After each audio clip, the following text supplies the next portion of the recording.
하나님은 우리의 삶의 목자가 되십니다. 우리 앞에 가셔서 우리가 가야 할 곳으로 인도하여 주십니다. 광야의 이스라엘 백성들을 인도하신 구름 기둥과 불 기둥처럼 오늘 하루도 하나님께서 우리 앞서 우리가 가야 할 그 목적지를 향하여 아름답게 인도하여 주시는 하나님의 선하심을 맛보는 귀한 시간 되기를 바랍니다.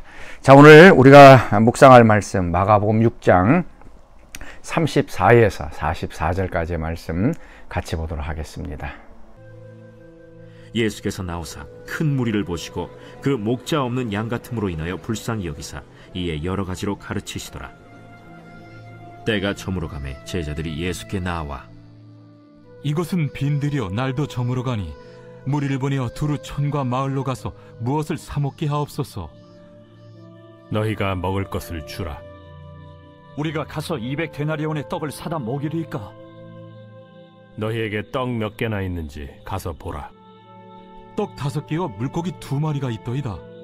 하거늘 제자들에게 명하사 그 모든 사람으로 때를 지어 푸른 잔디 위에 앉게 하시니 때로 100명씩 또는 50명씩 앉은지라. 예수께서 떡 5개와 물고기 2마리를 가지사 하늘을 우러러 축사하시고 떡을 떼어 제자들에게 주어 사람들에게 나누어 주게 하시고 또 물고기 2마리도 모든 사람에게 나누심에 다 배불리 먹고 남은 떡 조각과 물고기를 12바구니에 차게 거두었으며 떡을 먹은 남자는 5,000명이었더라. 오늘 본문의 말씀은 사복음서에 모두 나오는 오병이어의 기적입니다. 예수님께서 오병이어를 가지고 5,000명 이상을 먹이는 놀라운 역사를 보여주신 그 장면입니다. 먼저 34절 말씀 보면 예수께서 나오사 큰 무리를 보시고 그 목자 없는 양 같음을 인하여 불쌍히 여기사 이에 여러 가지로 가르치셨더라. 예수님께서 백성들을 가르치셨는데 특별히 그들을 바라보니까 목자 없는 양과 같은 그러한 심정을 갖게 되어졌습니다.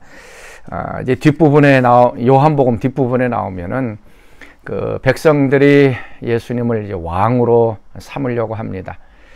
그 이전엔 그러니까 이 오병이어의 기적이 있은 다음에 이스라엘 백성들이 예수님을 강제로 이제 왕으로 삼으려고 했습니다. 오늘 예수님께서 무리를 바라보시자 목자 없는 양처럼 보였다라고 말씀을 했습니다. 특별히 이제 헤롯 왕은 자신의 이스라엘 백성들의 이제 왕이고 목자다라고 얘기했습니다. 왕은 이스라엘 백성들을 이끄는 참된 지도자이고 목자입니다. 그런데 이 헤롯 왕은 세 개의 궁궐을 짓기 위하여서 엄청난 또 세금을 백성들에게 부여해서 백성들로 하여금 힘들게 했습니다. 백성들은 지금 굶어서 힘들어하고 있는데 자신은 궁정에서 거의 매일같이 이제 파티를 열었던 그런 사람입니다. 또 자신을 비난했던 이 세례 요한의 목을 베었던 그런 사람입니다. 이제 요한복음에 보면 마태복음에 보면 이제 세례 요한이 죽은 이후에 그러니까 헤롯 왕이 세례 요한의 목을 베자 그 다음에 이스라엘 백성들이 예수님을 왕으로 삼으려고 합니다. 헤롯 왕이 자신의 참된 왕이 아님을 백성들이 이제 알고 있었던 것입니다. 또한 그때 당시에 지도자였던 제사장들, 바리새인들, 서기관들 역시 이스라엘 이끄는 목자이었습니다. 그런데 그들은 나쁜 목자들이었습니다. 이스라엘 백성들에게 자신들도 지지 못할 무거운 그 율법의 짐들을 지워놓고서 백성들을 이끌어 왔습니다. 자신들은 율법에 충실했다고 하지만 결국에는 이스라엘 백성들을 하나님의 법으로 억압했던 사람들입니다. 그래서 예수님께서는 그 이스라엘 백성들을 살펴보자 목자가 없는 것처럼 느껴지고 그 마음속에 하나님의 그 사랑으로 그들을 이제 먹이고 인도하고자 하는 마음이 생겨나게 되었습니다. 그래서 하나님께서는 에스겔서 34장의 말씀처럼 이제 다윗과 같은 선한 목자를 너희에게 보내주겠다라고 이제 약속을 하십니다. 그래서 이 선한 목자는 상처가 나면 싸매어지고 그다음에 배고프면 먹이고 그 다음에 연약하면 강하게 하는 그런 선한 목자입니다. 그래서 예수님께서 하셨던 사역이 바로 그것 아니십니까? 병든 자를 고쳐주고 오늘처럼 배고픈 백성들을 먹여주는, 또 하나님의 말씀으로 가르쳐주는 그런 사역을 하게 되어집니다. 35절 말씀 보면 때가 저물어가며 제자들이 예수께 나와 여쭈어되 이곳은 빈들이여 날도 저물어갔다. 빈들이었다. 어떻게 보면 광야, 사막 뭐 이런 식으로 얘기할 수 있습니다. 사람들이 그렇게 많이 살지 않는 빈들입니다. 빈들, 사막, 광야는 무엇이 부족하지만 하나님의 공급하심을 체험하는 그러한 장소입니다. 그 부족한 곳에 들어가야 하나님이 얼마나 풍성하게 우리를 채워주는지를 경험하는 그러한 장소입니다. 그래서 39절 말씀 보면 제자들에게 명하사 그 모든 사람으로 때를 지어 푸른 잔디 위에 앉게 하셨다. 푸른 잔디 위에 앉게 하셨다. 시편 23편이 생각나죠. 양들을 푸른 풀밭에 눕게 하시고, 그리고 특별히 여기서 이제 앉게 하셨다라고 하는 이 말씀은 우리가 생각하는 그렇게 그 책상다리를 하고 앉는 것도 되겠지만, 또 유대인들의 그 음식 먹는 풍습처럼 비스듬히 누워서 먹는 것. 그래서 지금 빈들이지만 예수님께서 오병이어로 축사하시고 백성들에게 나눠주자 그들은 배불리 먹고 남았다 그랬어요. 그래서 비스듬히 누워서 축제를 지금 벌인 것입니다. 마지막 하나님 나라에서의 그 풍성한 잔치를 그들은 누렸던 것입니다. 배고픔이었고 빈들이 있었지만 예수님께서 그곳에 함께 하시자 그들의 배는 충만하게 채워졌고 비스듬히 축제처럼 경험하게 되어졌습니다. 42절도 40절 말씀, 때로 100명씩 또는 50명씩 앉게 하는지라, 이렇게 무리를 지었다라고 얘기합니다. 이것은 또 이스라엘 백성들이 광야에서 각 그 지파별로 이렇게 무리를 지어서 행진했던 것과 마찬가지로 예수님께서 그들을 또 이렇게 무리를 짓게 만드시고, 42절에 다 배불리 먹고 남은 떡 조각과 물고기를 12바구니 가득 거두었다. 다 배불리 먹었다. 이것이 굉장히 중요합니다.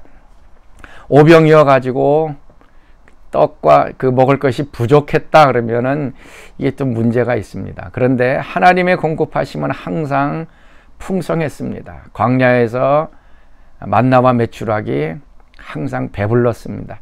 메추라기는 한 달 동안 내리면서 이빨 사이에 그 고기가 낄 정도로 풍성했습니다. 바로 이것이 하나님께서 우리를 공급해 주시는 역사입니다. 그래서 빈들이 광야가 푸른 풀밭으로 변해되는 그런 축복의 역사.